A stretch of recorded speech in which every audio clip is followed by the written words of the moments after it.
Good morning from Florida's Gulf Coast, where let's start again. Let's start again.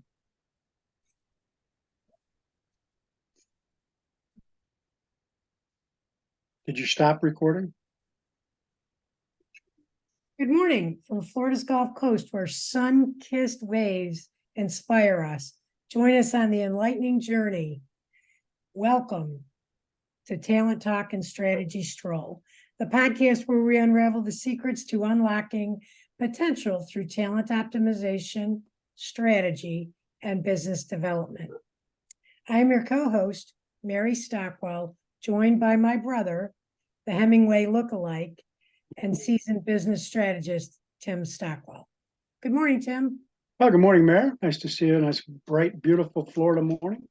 It is a gorgeous morning. Got a great podcast and conversation ready for today.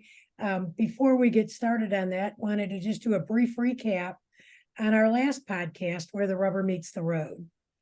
Tell me about some of the comments you've heard from. Oh, great comments that I've been getting feedback on in terms of the level of detail that our guest, Lucas DuPont, went into on the strategy that it takes to field a team of, what was it, 20 some riders and 30 staff members to travel all around Europe. In fact, this week they were in Canada for some tours. But yeah, great feedback. They love the detail. They love the strategy.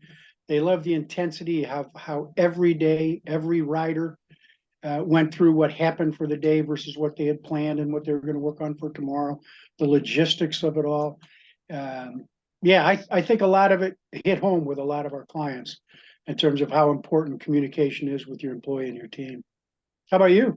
I think it was super interesting too. I heard a lot of great comments about really supply chain and the logistics and the strategy and that piece. And one of the things that's interesting when we after we record a podcast, we start looking at some of the results, like for a week or so, we look at some of the demographics, how many people have listened to the show and, what kind of impact they've had and if there's any comments.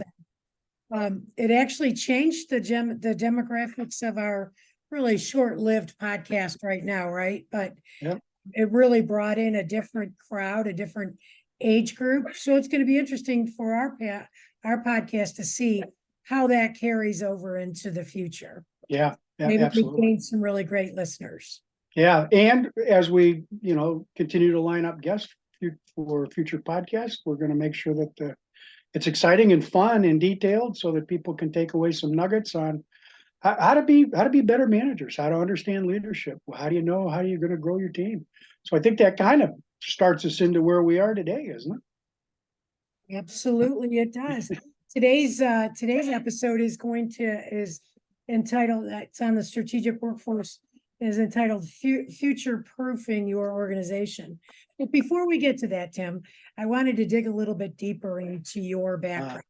Sure. So that our viewers and our listeners can really understand a little bit more about you and your expertise. So you have really an impressive 30-year of global expertise. And you've traversed through the realms of human resources, real estate, business coaching, mastering the art of talent optimization to achieve exceptional results. Your extensive background really includes notable companies like Bowers Harbor Inn when you were a young man. Merrill Lynch. There was a good one. Merrill Lynch, Global One Communications, the co-founder of GS3, and here at Meritas Advisory Group. And together, you and I form really a dynamic duo of business and talent strategists, and we're ready to share insights that empower organizations to optimize talent like never before. Yeah. So I've got a few questions that I just want to dive into so that people can, again, get to know you a little bit more. So sure. I'm wondering if there's any key themes that run through any of these roles that you've had.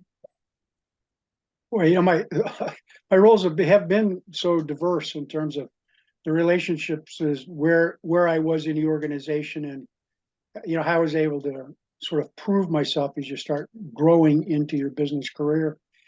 And so I always kind of took a tack that I think I learned from our mother was just, speak your mind and let the chips fall where they may. And so, if you have ideas, don't be afraid to share them.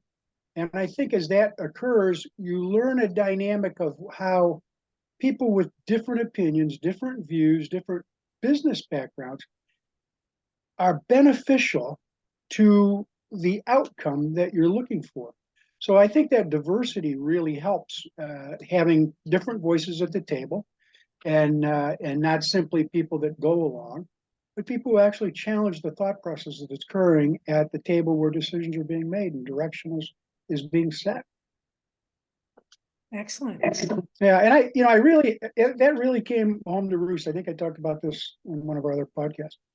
When I went over to help build the German and the French teams from the telephone companies there into a global unit called Global One that encompassed 65 countries, nearly 4,000 employees. And the diversity of thought, process, thinking, way of being was so significantly different than the American way that in order to be successful, you had to understand and appreciate the diversity of the conversation. I think that was really one of the hallmarks of that, is just to listen patiently. We used English as our main business language within the company, but that clearly was not everyone's first language. We have 65 countries. So the ability to adapt your listening skills was a requirement. You had to pay close attention. All right, Does great. that help? I'm going to come back a little bit to talk a little bit more about your listening skills, but Yeah. Oh, okay. how has your leadership changed over time, do you think?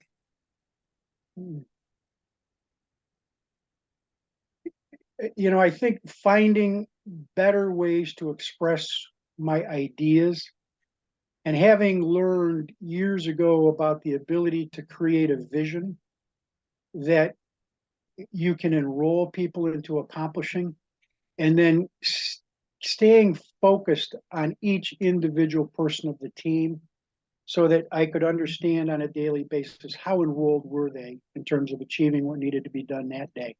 So take it from the vision to the strategies to the tactics in a much more precise way, I think has been helpful. And I think our clients appreciate that methodology that streamlines the thinking and helps you focus on what needs to be done right now to help you fulfill a strategy that will get you to your vision.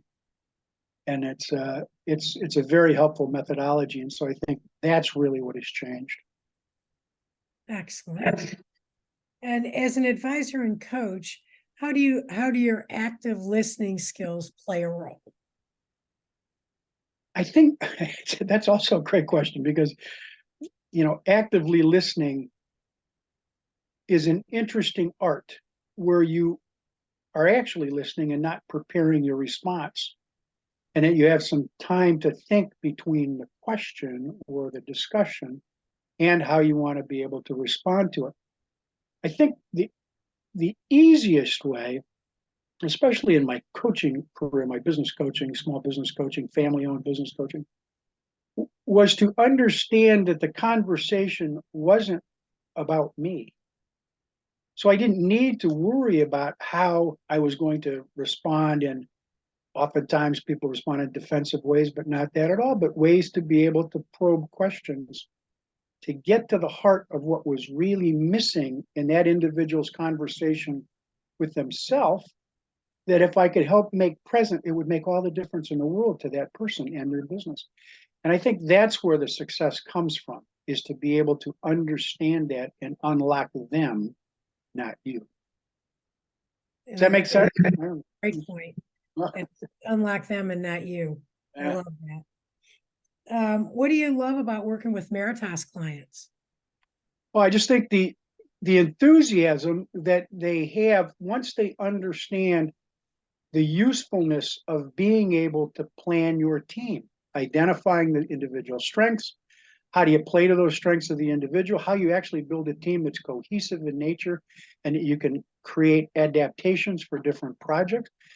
You know, the way the light bulb goes off with every one of them when we start going through this process, and then they jump in to understand how to communicate with each other much differently than they have before.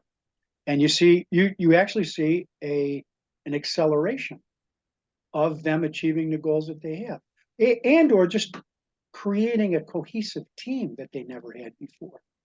I'm always fascinated when we're in these conversations with our clients to understand the ability for people who prefer to listen and then think about their response, sometimes for hours, sometimes for days, and then those who simply like to talk it out. So if you're in a meeting and somebody really likes to talk out all the ideas, the people that just like to listen are like, whoa, that's way too many questions, way too many things for me to keep track of. I never will. So that's where in that communication flow, it really bogs down. So our ability as advisors and coaches is to help them break through that cycle and understand and respect each other's individual way of learning and of being. So I think that's a great insight for our clients, and they love it. I mean, they jump into the tools and they go. Don't you think? Absolutely, I do. And even, even when we're recruiting top talent or executives into organizations, I think, all of the skills that you've just talked to and bring to the table really help us create a profile for the candidate that is going to really be a game changer for the organization. Yeah, Right? and quickly. Step in quickly. Yeah. And Yeah. hit the ground running and step in quickly. So Yeah. thanks for sharing a little bit about yourself, Tim. Yeah. I Great. appreciate that. And we're going to move along here. Sure. And we're going to really now dig into workforce planning, future-proofing your organization. What does that look and feel like to us? And maybe what we've heard from our clients or the Yep. industry or articles that we've read or our own personal thoughts. How do we think that's flowing? So I'll I start. like that term future proofing there. That's a great term to have thinking about as you're building a team. And as you're doing that, of course, you have to understand where you're going to future proof it, right? Yeah, So absolutely. how do you think organizations can anticipate and adapt to the changing workforce, given those kinds of thoughts? Well, you flipped the script there on me again, Tim. It's okay though. I'm adaptable. And I can anticipate those types of things. So Especially for me. I think, as an explanation, just as predicting weather changes help to plan. Talent optimization helps business forecast and respond to the shifts in their talent needs. It ensures that organizations has the right mix of skills to weather any storm. So really by thinking of those, I like to think in terms of three key points or three key elements. And I think how organizations can anticipate and adapt to change today is really with data-driven insights, right? So, and talent optimization utilizes data not only to forecast future needs, but also to understand the strengths and the potential growth areas of current employees. This allows organizations to strategically deploy talent where and when it's needed. Also helps them to really create a succession planning process to see who's in the room, who's in the building, and who they may need to get from the street. Yeah, I always love those three things.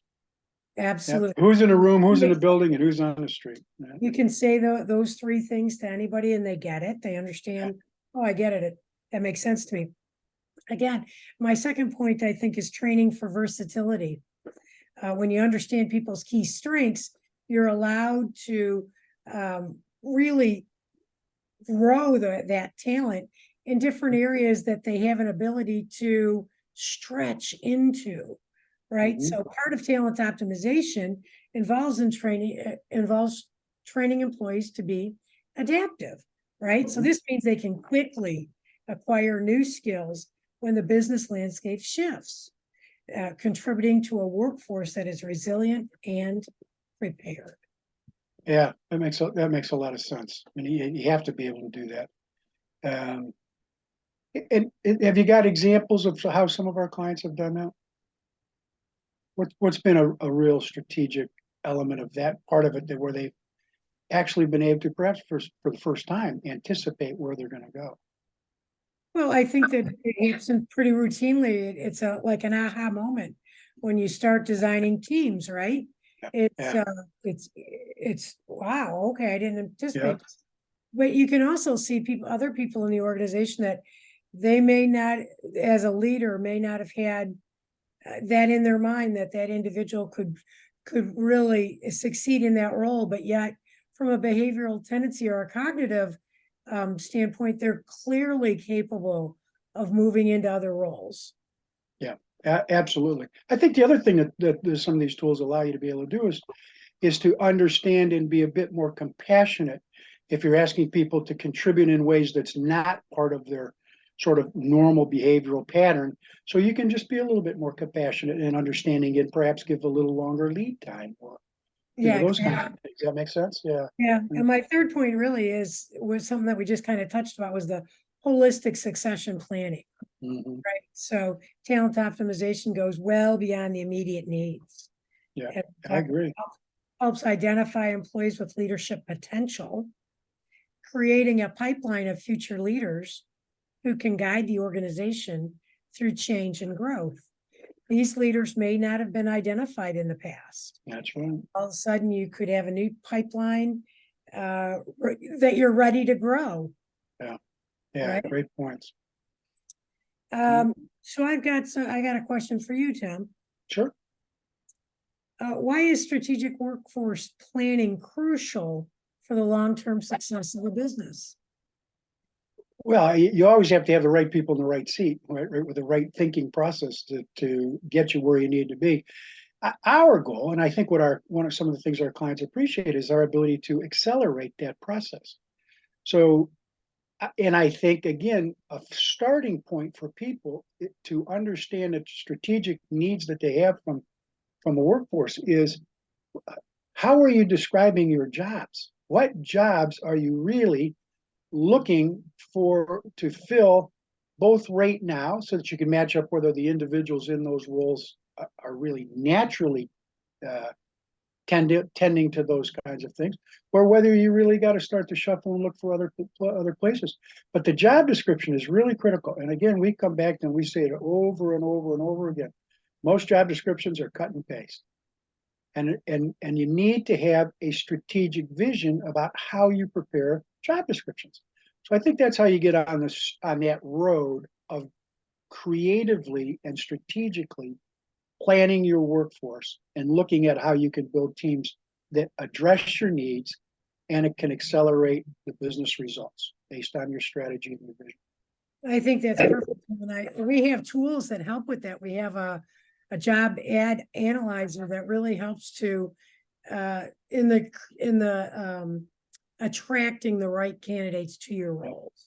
Absolutely. And I think the way that we apply that tool for our clients, where they can take people who have great insights into that role, how we ask them to contribute to what they see that job as being. So the people both downstream and the people both upstream of what goes on, that allows us to get a more holistic, as you said before, and also, like a 360 view of what really needs to be done. So we can really target the individuals for those roles. So again, it all comes back to your strategy and where you want to go based on your vision. But our ability to be able to help you accelerate that is phenomenal. That makes Absolutely. sense.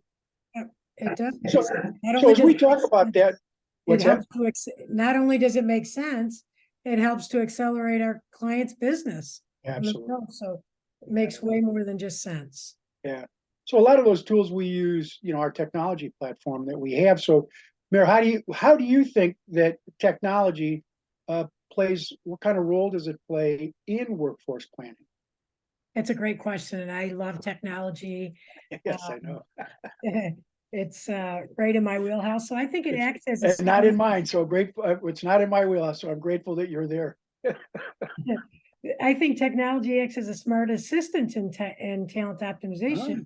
yeah, It good point. crunches numbers, it analyzes trends, and suggests ways to ensure that organizations has the right people for a successful future. Mhm. I think through uh, precision through analytics, let's say, right? So technology-driven talent optimization can analyze vast amounts of data, cognitive, behavioral, providing insights into not just what skills will be needed, but also the best fit candidates for those roles, Mhm. reducing the risk of mismatched hires. So saving time, saving money, Yep. saving really the performance of a team from and the culture, really, right? Yeah. And Oh, the, absolutely. and the second part is predictive modeling for talent. So by leveraging this type of technology, companies can build predictive models that forecast future talent requirements. So Absolutely. allows for a proactive adjustments rather than reactive scrambling Good when points. new needs Yeah. arise, right? So Yeah. Yeah. it's all part of future proofing organizations. And the third part, I Yeah. think it's really imperative for efficiency and scale, right? Technology streamlines the talent optimization process, making it feasible to manage larger workforces effectively. This scalability is crucial for businesses aiming for long-term growth and stability. What do you Mhm. think about that? Yeah, well, I think it makes sense, but the technology has to be adaptive to what you're looking for, right?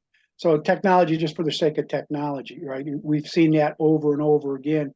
A lot of systems in place, but they're not being utilized. They're way underutilized. So, Yes. and Or they're I not teach. integrated. Yeah, that's right. Not integrated. Yeah, perfect. Yeah, we see that a lot, right? So, the idea is how do you make that adaptability? Fortunately, the technology platform that we use for a lot of our, well, for all of it, right? For all of our talent optimization, for all of our recruiting, all of that, these are very specific tools. And even though I like to tease myself that I'm not a great technology guru, our tools are even so easy to use. I can do it. So that says a lot.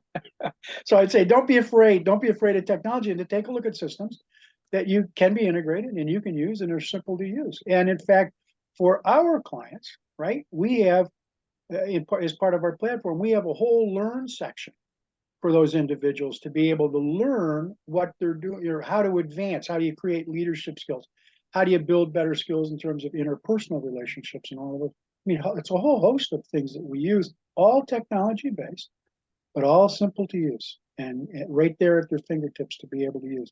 You don't need outside sources for a lot of that stuff.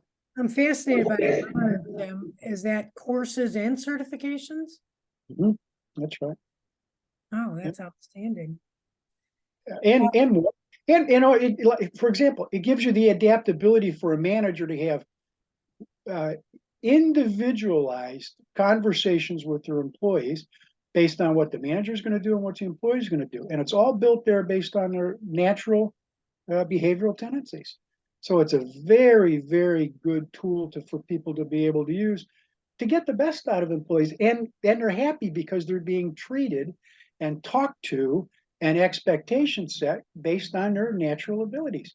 It doesn't take away anything from a manager's ability to manage their people. It makes it a lot easier. Don't you find that the case? Absolutely. And Well, yeah, we've seen it clients. time and time again. I mean, of course, we use it in our own business too. So, but from our clients, again, I come back to those aha moments, Yeah. and this is one of them. Like, wow, that's the best one-to-one conversation I've ever had with an Yeah. employee. Yeah. But Yeah. I have And we saw that with we do the interview forms too for the candidates when they come in, the group of managers who are going to be interviewing that person. We give them very specific language based on that candidate's behavioral assessment, right? So and the they can build that language. right into that conversation. So they might have, 6 or 8 canned questions that they would pose to a candidate. Then we provide another 6 or 7 questions that allows them to probe where their natural behavioral tendencies may be different than the role, so that they learn to understand how do I make sure that I can manage from day one to get this new employee, up and running faster. So, again, brilliant tools, great technology, simple to use, and our clients love it. So I think that's. I agree, Tim. It is amazing, and technology is amazing. So I'm going to move on to, I have another question for you. How can companies address skill gaps and talent shortages through workforce planning? Well, I'll come back to the job description again. I mean, the gaps is to understand where the performance is versus what was expected. And if your job description isn't really well written, it's hard to be able to hold people accountable for the right kinds of responses and results that you were looking for. So I think that's a key part in terms of understanding the gaps is what's their natural behavioral tendencies, what are the specific tasks you're asking them to do, how frequently are you sitting down with them to be able to understand where there might be misunderstandings or differences or behind schedules, right? All of those things play into how you look at the gaps. The other thing I think from a strategic planning is, when we have clients that have their full company is on using the behavioral assessments, we can very quickly assess, is there someone who might be able to fill a role that's now open that may not have even known about the role? Do they have the natural skills to be able to fill in that gap? And we find frequently we do. So we know who's on the team, we know who's in the building. That's when we chase that. And then thirdly is, okay, let's make sure we go out on a targeted basis and recruit for you the right candidates for you to interview for that role. And I think too, Tim, when you look at it in that kind of perspective, it's really important to have a learning culture as well. So when you're like we discussed just a few minutes ago, you have a manager that or a future leader that you didn't really know that, but through a behavioral or a cognitive assessment, you can clearly see that they are to be able to upskill those individuals to really show that it can be done, which is then spreads through an organization that they believe in us. Yeah. Leaders believe in us, and they're going to upskill us to get to where we need to be highly successful in our roles. Yeah, absolutely. So, yeah, it's critical, but it's again, you come back to that one of those first questions we talked about, or one of the first things was, it is the excitement in the clients to be able to have useful tools that are beneficial right away, immediate impact on the organization. Yeah, in days, not weeks or months. That's right. So that's the surprising part. Yeah. Yeah. So Mayor, other than the stuff we've talked about already, what other key considerations should companies keep in mind when they're planning workforce and their workforce planning? What are some of the key elements? Well, I think for me, crafting a workforce planning strategy with talent optimization in mind is akin to creating a recipe for a sustainable and successful business. It's about combining the right ingredients to create a winning dish. As you know, it's one of my monikers is always trying to create a gourmet meal for under $5. In today's times, it's a little bit challenging for that. Yes. But I like to, kind of bring that back to a recipe or, a great dish. So I think that there's, again, three key points: synergy with talent optimization, a robust workforce, planning strategy integrates talent optimization principles, which also considers not just numbers, but also the potential of each employee to contribute to the organization's long-term success. Yeah, and I love that inclusion part about it. That's all inclusive, being able to take the individual's natural tendencies into account and to be able to be empathetic to what you need when you need it and how to go about getting it. It clears that conversation line so much faster, and we see our clients successful with that. For sure. I also think strategic skills forecasting is pretty imperative. Aligning those skills with forecasting with the evolving needs of the industry. It's not just about filling positions, right? It's about predicting what skills will be vital for the organization's growth. We know right now AI coming in, and it's going to change the way businesses look and feel, and how they react to things, the speed in which they react. It's also giving those individuals that have maybe in a role that's impacted by AI, that AI may take that role over. It also allows those companies to identify those type of roles very early on, like now, and start upskilling them and moving them into different directions to jobs that, that they really will make an impact in the organization. Yeah. And I hope as this AI progresses through and we see the impact on employees, is that there's always a human view, right? That interjecting that humanness around what needs to be done and how it should be done. Otherwise, I see it really impacting the culture. If more and more of it is done through an AI process, what does that mean for your culture? And how do you address that? And perhaps that's a topic for another one of our podcasts, is the impact of AI on the workforce today, tomorrow, and next year, kind of thing, because it is coming in fast. Yeah, I think that we will be addressing that with some AI experts. So yeah, absolutely, I like that. Yeah, we'll be addressing that.